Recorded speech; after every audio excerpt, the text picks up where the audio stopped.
तुझको लाखों प्रणाम, तुझको लाखों प्रणाम।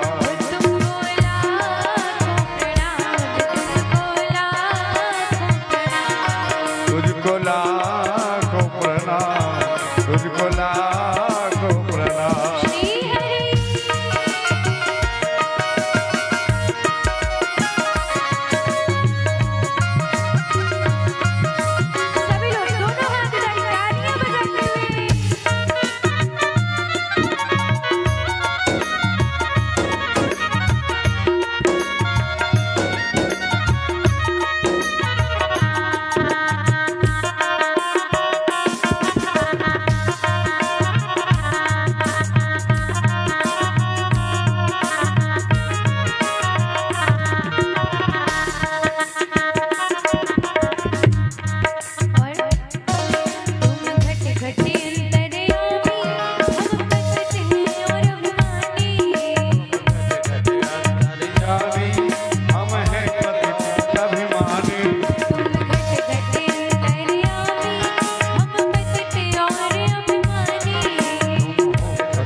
हरि का ज्ञान कराने वाले हो, तुमको लाखों प्रणाम, हाँ तुमको लाखों प्रणाम।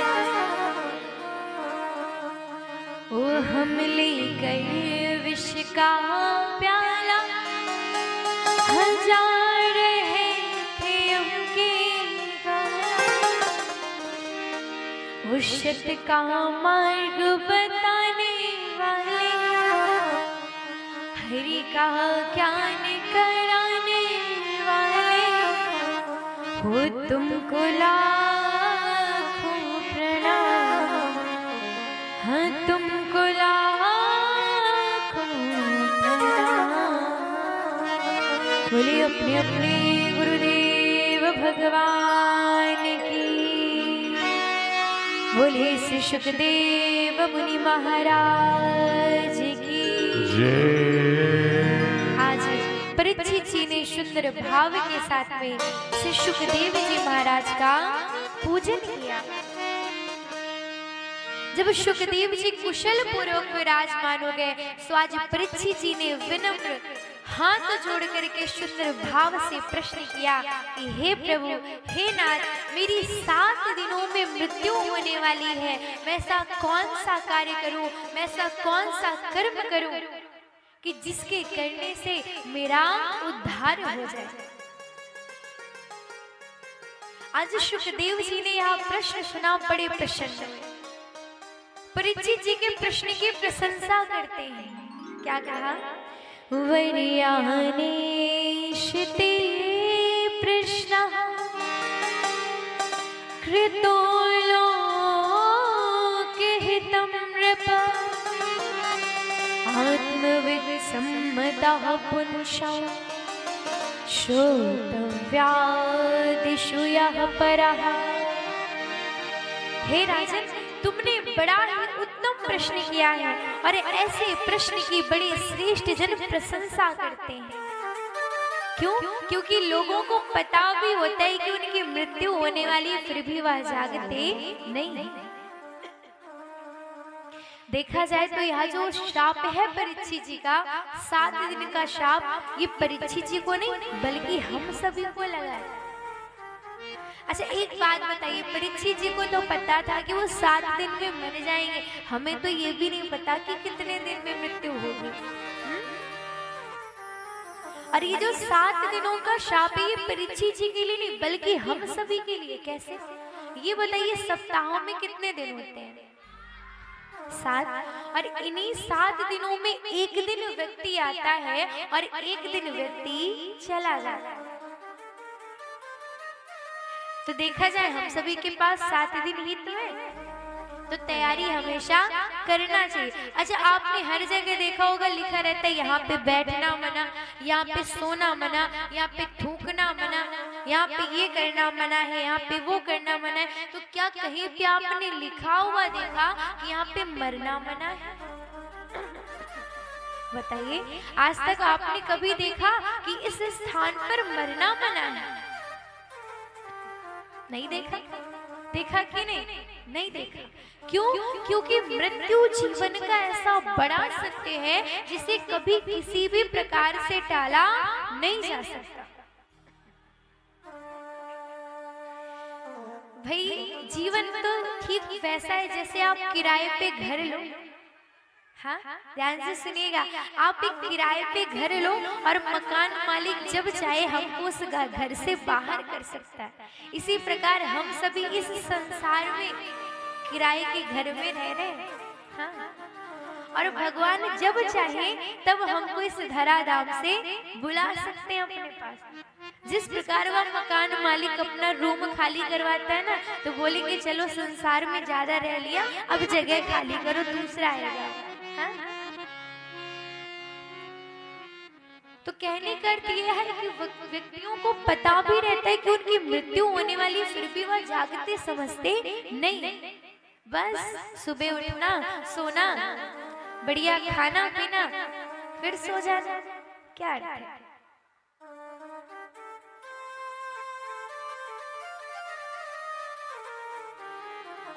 तो इसीलिए अपनी पूरी तैयारी करके रखिए, क्योंकि कोई कुछ भी प्रयास करे कभी उसकी मृत्यु टाली नहीं जा सकती।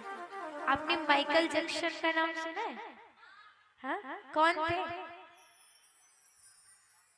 नाम सुना है? हाँ, डांसर थे। इतने अमीर, इतना पैसा कि उन्होंने पता है अपने पास अपने घर में डॉक्टरों को रखा था कि एक एक चीज जांच पड़ताल करके खाना पीना, यहाँ तक कि जहाँ वो रहते थे ना, तो डॉक्टरों के अनुसार कि उनको कोई असुविधा ना होने पाए, उनको कोई कमी ना होने पाए। इतना पूरा ध्यान, पानी हो जांचा जाए, भोजन हो जांचा जाए, जिस कक्ष में वो रहते थे, जिस रूम में वो रहते थे, वहां पे वैसी व्यवस्था कि उनको उनके शरीर में थोड़ी सी भी दिक्कत ना आए। फिर भी बताइए वो रहे संसार में, आधी उम्र भी नहीं रहे, चले गए। इतना पैसा, इतना धन, इतना सब कुछ, फिर भी वो संसार में नहीं रुक सके। एक बात बताएं भैया, हम इस संसार में आकर के कितनी सुंदर सुंदर जगह घूम ले, कितनी अच्छी अच्छी जगह चले जाएंगे, उसका कुछ मतलब नहीं। बस ये तस्वीरें रह जाएंगी, हम चले जाएंगे तो परिवारीजन देखेंगे, याद करेंगे, हो गया।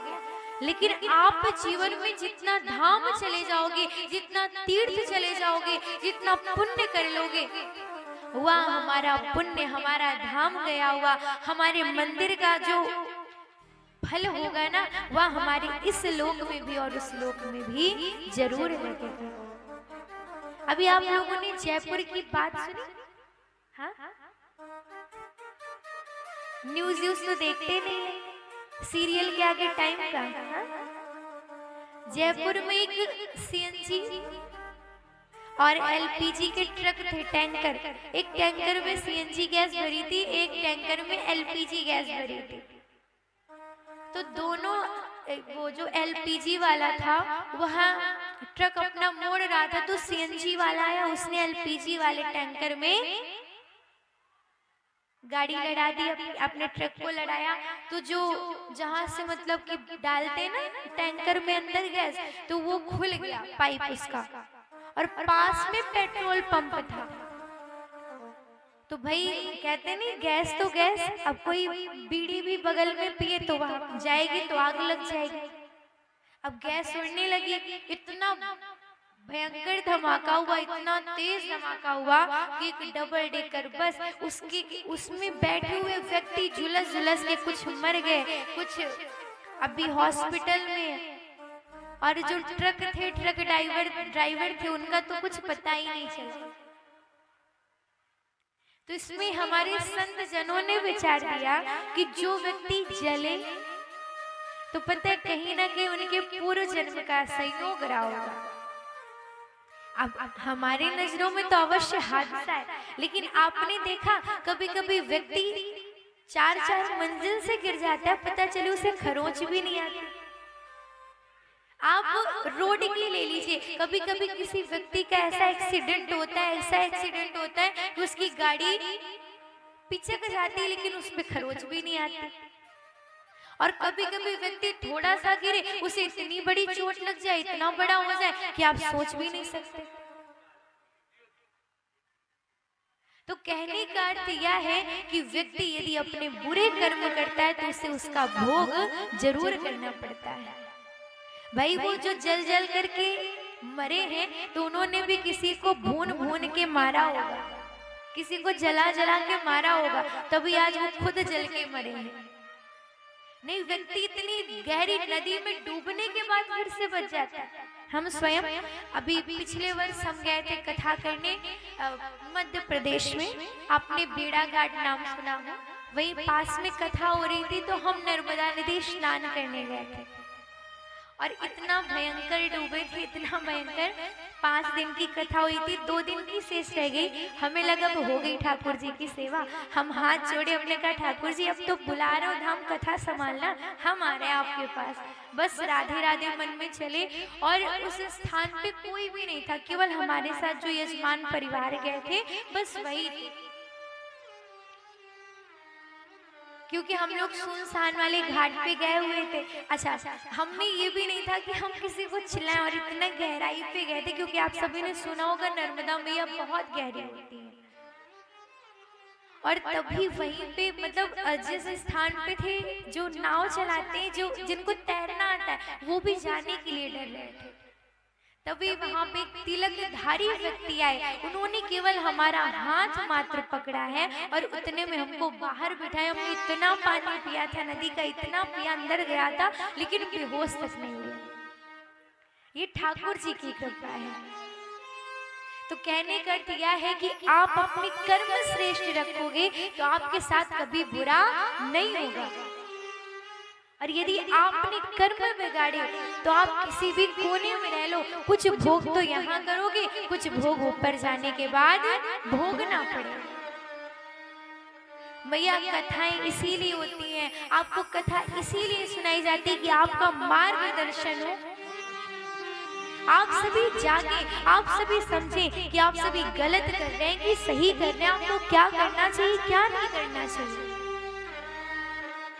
हमारे जीवन का उद्देश्य क्या है, प्रभु ने हमें क्यों भेजा है। भाई अगर हम अपने जीवन में केवल सुबह उठे, नहाए धोए, खाए पिए, तो ये तो पशु भी करते। प्रभु ने यदि मनुष्य होने दे तो कुछ श्रेष्ठ कार्य के लिए दिया होंगे ना, आप उसे भी खो देते हो। जितना ज्यादा हो सके जीवन में भजन कीजिए, प्रभु की भक्ति कीजिए। हम ये नहीं कह रहे कि अपने कार्य को छोड़ दीजिए, बिल्कुल आप कार्य को कीजिए, लेकिन कार्य के साथ साथ कभी भगवान की भक्ति ना छूटे। हमारे कार्य हमारे भक्ति पर हावी ना हो, बाधा ना बने।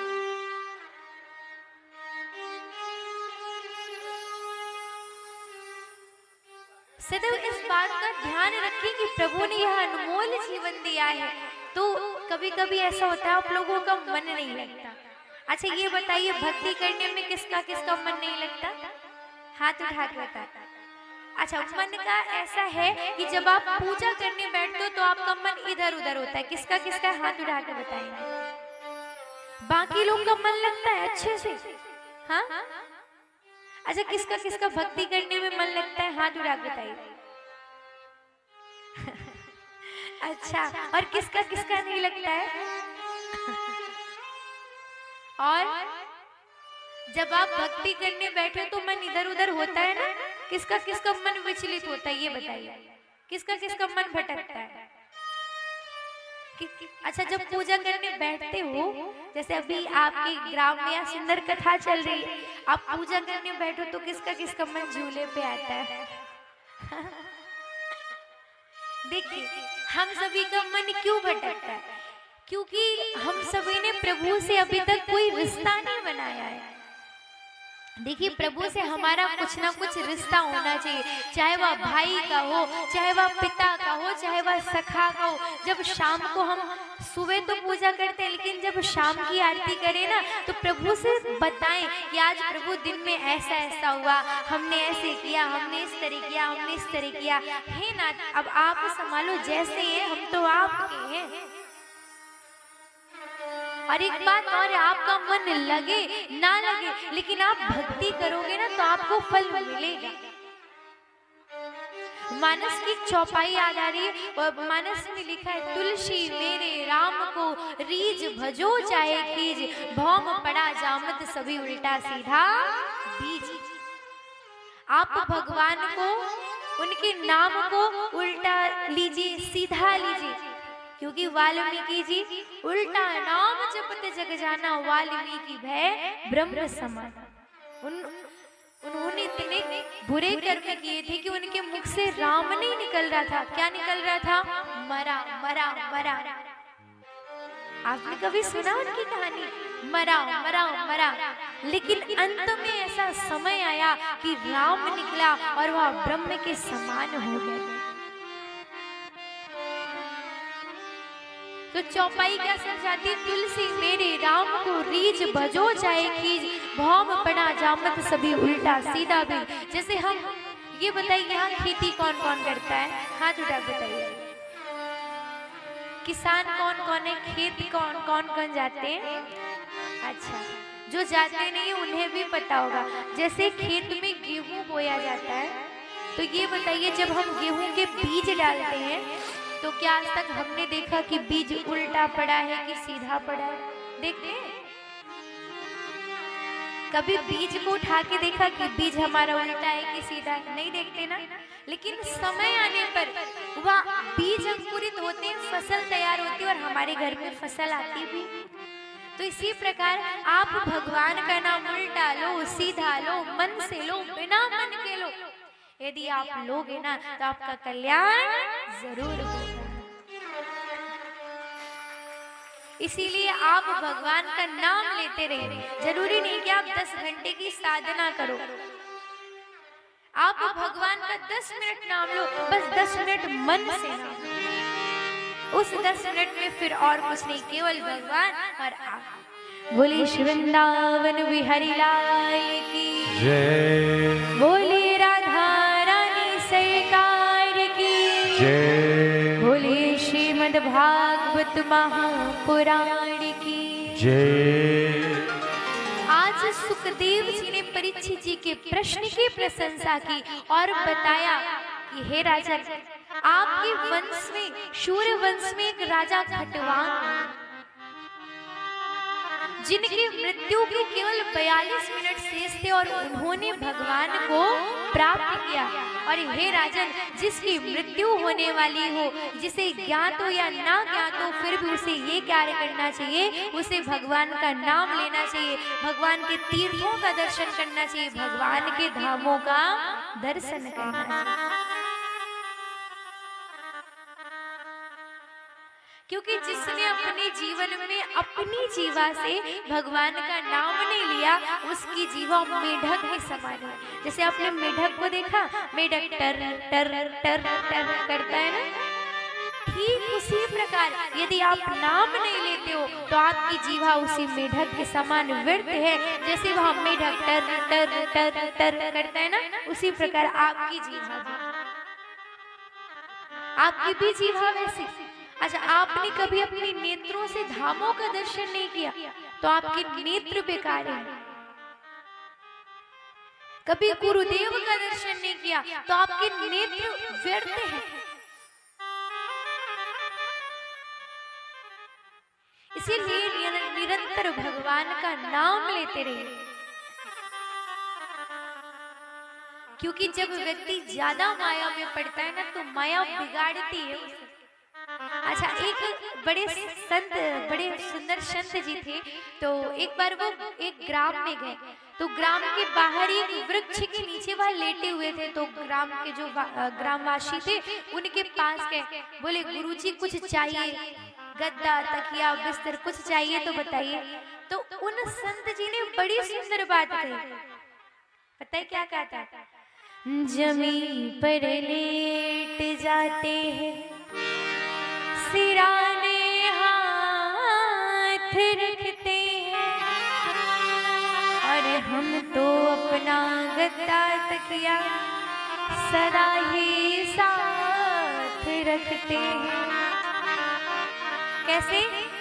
जमीन पर लेटते हैं और सिराने हाथ रखते हैं, मतलब जमीन पर लेट गए वो हो गया हमारा गद्दा, और सिराने हाथ वो हो गई हमारी तकिया। तो गद्दा तकिया साथ लेकर के घूम रहे, तो भाई हमें क्या करना है इतना सारा एकत्रित करके? भाई क्योंकि जो संत जन होते हैं वह विरक्त होते, वह फिर माया के पीछे नहीं भागते। संत जन ने कहा जब भगवान ने अंजलि दी तो बर्तन की क्या आवश्यकता, पेड़ पौधे दिए वस्त्र की क्या आवश्यकता।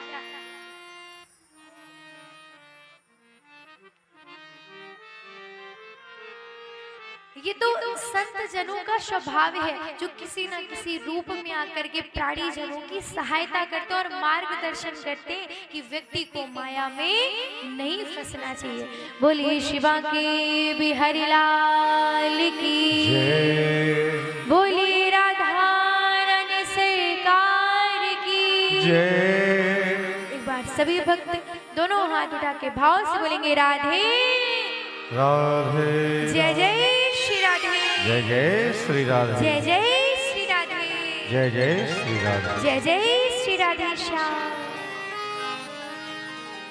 तो आज सबसे पहले श्री सुखदेव जी ने परीक्षित जी के दुख को दूर किया। जैसे आप डॉक्टर के पास जाओ और आप डरे रहो तो सबसे पहले डॉक्टर साहब आपको डर को भगाते हैं, फिर आपका इलाज करते हैं। इसी प्रकार सुखदेव जी ने सबसे पहले परीक्षित जी के डर को दूर किया। और जब वह कुशल पूर्वक विराजमान हुए तो आज सुखदेव जी ने बड़ी सुंदर कथा सुनाई। परीक्षित जी ने प्रश्न किया कि हे प्रभु ये बताइए मेरे काका विदुर जी और मैत्रेय मुनि का समागम किस प्रकार हुआ। तो आज सुंदर कथा सुनाते हैं। कहते हैं जिस समय पांडवों को 12 वर्ष का वनवास तथा 1 वर्ष का अज्ञातवास प्राप्त हुआ, तो उस समय कीचक की बुरी दृष्टि मैया द्रौपदी पर पड़ी और भैया भीम ने वध किया। तो दुर्योधन को पता चला कि हो ना हो ये कार्य भीम का है। भीम को अच्छा अज्ञातवास का अर्थ होता है कि आप जब अज्ञातवास पे रहो तो कोई आपको ढूंढ ना सके। दुर्योधन समझ गया। वो आज महाराज उत्तर की नगरी में गया तो वहां पर उसने देखा कि पांडव वेश बदल करके रह रहे हैं। उसने कहा अब तो महाभारत का युद्ध होगा महाराज। इधर पांडवों की ओर से भगवान श्री कृष्ण हस्तिनापुर आज शांति दूत बन करके गए, शांति दूत बन करके जा रहे हैं। आज दुर्योधन ने भगवान के स्वागत के लिए खूब बढ़िया नगर को सजवाया है, 56 भोग बनवाए हैं। तो कहते हैं ना भगवान के आगे हमारा दिखावा नहीं चलता है। आज भगवान के दुर्योधन ने खूब स्वागत किया, खूब स्वागत किया। प्रभु मैंने आपके लिए 56 भोग बनवाए हैं। प्रभु ने कहा रे दुर्योधन हमारा भोजन पहले से ही काका विदुर के घर में तय है, हम वहीं पर पाएंगे भोजन। आज महाराज प्रभु ने कहा रे दुर्योधन महाभारत क्यों करते हो, पांडवों को उनका राज्य वापस दे दो। तो आज दुर्योधन ने पता है क्या कहा, सूचिक्रम नैव दश्यामि विना युद्धेन केशव, सुई के नोक के बराबर जगह भी नहीं दूंगा बिना युद्ध किए हुए। और कहा बंदी बना लो इस ग्वाले को। महाराज प्रभु ने सबको परास्त किया। इधर विदुर जी ने सुना था कि प्रभु घर आएंगे तो बाजार गए सुंदर सुंदर सामग्री के लिए। दुर्योधन के सैनिकों को परास्त करके भगवान श्री कृष्ण आज काका विदुर जी के घर जाते हैं। बड़ी पावन कथा है, ध्यान से सुनिएगा। आज विदुर जी के घर पहुंच करके प्रभु द्वार पे खड़े और दरवाजा खटखटाया है। विदुर जी घर नहीं थे, विदुरानी जी थी। विदुरानी जी ने द्वार खोला। महाराज साक्षात श्री हरि आज द्वार पे खड़े हैं। विदुरानी इतनी प्रसन्न हुई, इतनी प्रसन्न हुई, ऐसी भाव में डूब गई, ऐसी भाव में भोर हो गई महाराज। उन्हें कुछ सुध ही नहीं रही कि कहें प्रभु अंदर आइए। प्रभु ने कहा रे काकी अंदर नहीं बुलाओगी क्या? काकी ने कहा नहीं नहीं प्रभु आइए अंदर। आज प्रभु अंदर गए। आसन रखा हुआ था, मैया ने आसन हटा दिया। प्रभु विराजमान हो जाइए। प्रभु बिना आसन के बैठ गए। प्रभु ने कहा रे काकी मुझे भूख लगी है, कुछ खाने के लिए दे दो। काकी मुझे भूख लगी, कुछ खाने के लिए दे दो। तो विदुरानी जी दौड़ी दौड़ी गई, अंदर से केले ले आई। महाराज भाव देखिएगा, विदुरानी जी ने आज केले को छीला है और केला बगल में फेंक रही है, ऐसी भाव में डूबी रही है कि प्रभु को छिलका देती जा रही है। और प्रभु हमारे ऐसे भाव में डूबे, ऐसे भाव में डूबे कि उन छिलकों को भी पाते जा रहे हैं, पाते जा रहे हैं। विदुरानी केला छील रही, इधर केले को फेंक रही, छिलका दे रही। प्रभु उन छिलकों को भी पा रहे हैं, पा रहे हैं। क्योंकि प्रभु को हमारा भाव चाहिए, ना अन्न चाहिए, ना वस्त्र चाहिए, ना आभूषण चाहिए। प्रभु को केवल और केवल हमारा भाव चाहिए। भगवान क्या कहते हैं? भाव का भूखा हूं मैं, भाव ही एक सार है, और भाव से भजे जो सदा उसी का बेड़ा पार है। भाव बिन सब कुछ भी दे तो मैं उसे लेता नहीं, और भाव से एक पुष्प दे तो वह मुझे स्वीकार है। भगवान क्या कहते हैं? भाव के बिन आप कुछ भी दो तो मुझे नहीं चाहिए, लेकिन भाव से पुष्प बस दे दो तो वह मुझे स्वीकार है। अच्छा ये बताइए, भगवान को अन्न की कमी है कि धन की कमी है कि वस्त्र की कमी है कि आभूषण की कमी है? भगवान को किस चीज की कमी है भाई? हम सभी आरती में गाते हैं ना, तेरा तुझको अर्पण क्या लागे मेरा, तन भी तेरा भगवन, मन भी तेरा भगवन, कुछ भी नहीं मेरा, वो प्रभु कुछ भी नहीं मेरा। तो भाई हम अगर भगवान को कुछ समर्पित भी कर दे तो वह हम उन्हीं का दिया हुआ उन्हीं को दे रहे। भगवान को ना अन्न चाहिए ना वस्त्र चाहिए। अन्न धन अरु वस्त्र भूषण कुछ न मुझको चाहिए, बस आप हो जाए मेरे पूर्ण सत्कार है। बस आप भगवान के हो जाइए, स्वयं को आप भगवान पे समर्पित कर दीजिए। जिस दिन आपने स्वयं को भगवान पर समर्पित कर दिया, ये मान लीजिए उस दिन भगवान आपके हो जाएंगे महाराज, उसी दिन हो जाएंगे, फिर देर नहीं लगेगी। आज प्रभु छिलके को पा रहे हैं। विदुरानी जी आज महाराज खिला रहे हैं। विदुर जी उतने में ही आए, उन्होंने कहा अरे विदुरानी तू बावरी हो गई है क्या? तो छिलके पर विदुरानी जी चटपटा के उठी, हे नाथ क्षमा कीजिए, हे नाथ गलती हो गई, नाथ मुझे क्षमा कीजिए, दया कीजिए। प्रभु ने कहा काका आज तो काकी का भाव था, और भाव के बिना भाई सब बेकार। अगर भाव से काकी खिला रही तो मुझे तो ये छिलके भी प्रिय लग रहे थे।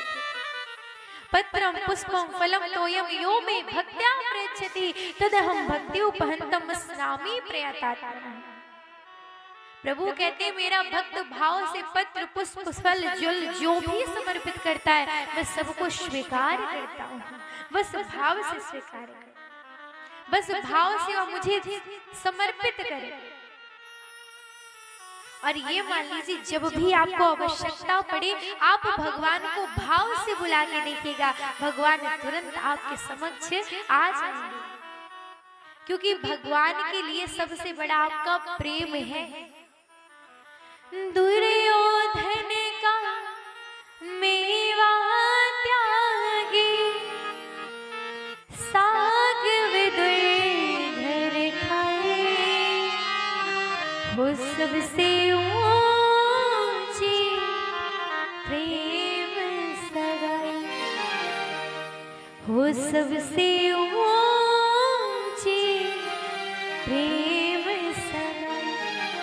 भगवान ने दुर्योधन के 56 भोग त्याग दिए, विदुर जी के घर जा करके साग रोटी पाए, छिलके को पाते हैं। आप कभी भी आपको आवश्यकता हो भगवान को भाव से पुकारिएगा, भगवान तुरंत आ जाएंगे। हो जरा भाव से, हो जरा प्रेम से मेरे श्याम को बुला ले, शाम आ जाएगा, शाम आ जाएगा। जरा भाव से, जरा प्रेम से मेरे श्याम को बुला ले, शाम आ जाएगा, शाम आ जाएगा, शाम आ जाएगा, मेरा श्याम आ जाएगा। वो शाम आ जाएगा, मेरा शाम आ जाएगा। जरा भाव से, जरा प्रेम से, जरा भाव से, जरा प्रेम से मेरे श्याम को बुला ले, शाम आ जाएगा, शाम आ जाएगा, शाम आ जाएगा। उठा के दिमाग सभी लोग तालियां बजाते पुकारिए भाव से।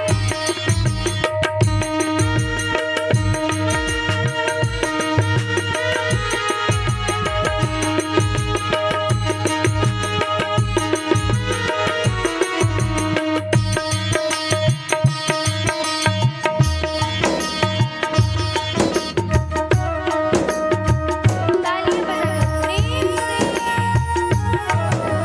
जय हो।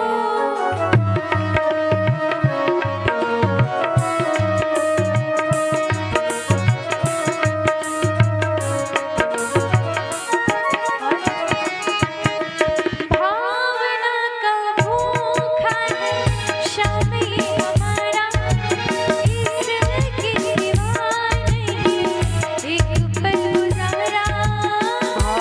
आएगा भूखा है श्याम ये हमारा, इसके बिना नहीं एक पल गवारा। ओ भावना का भूखा है श्याम ये हमारा, इसके सिवा नहीं एक पल गुजारा। भावना का भूखा है श्याम ये हमारा, इसके बिना नहीं एक पल गवारा, नहीं है गवारा।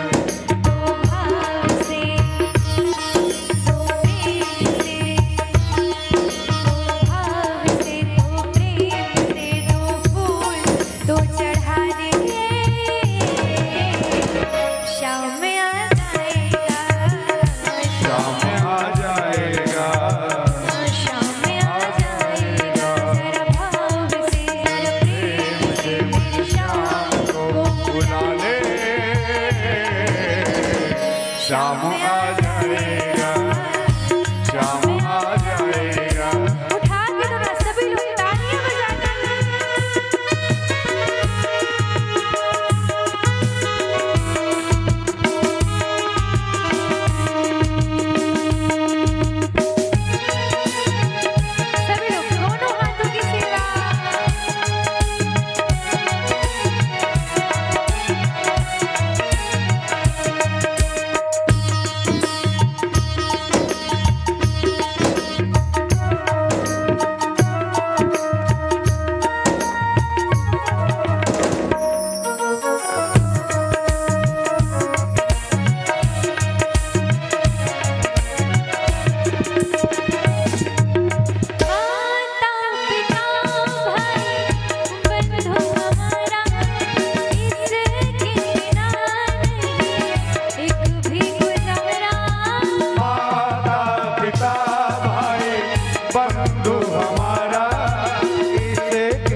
आ जाएगा, शाम आ जाएगा, शाम आ जाएगा, शाम आ जाएगा। प्रेम से मेरे श्याम को बुला ले, श्याम आ जाएगा।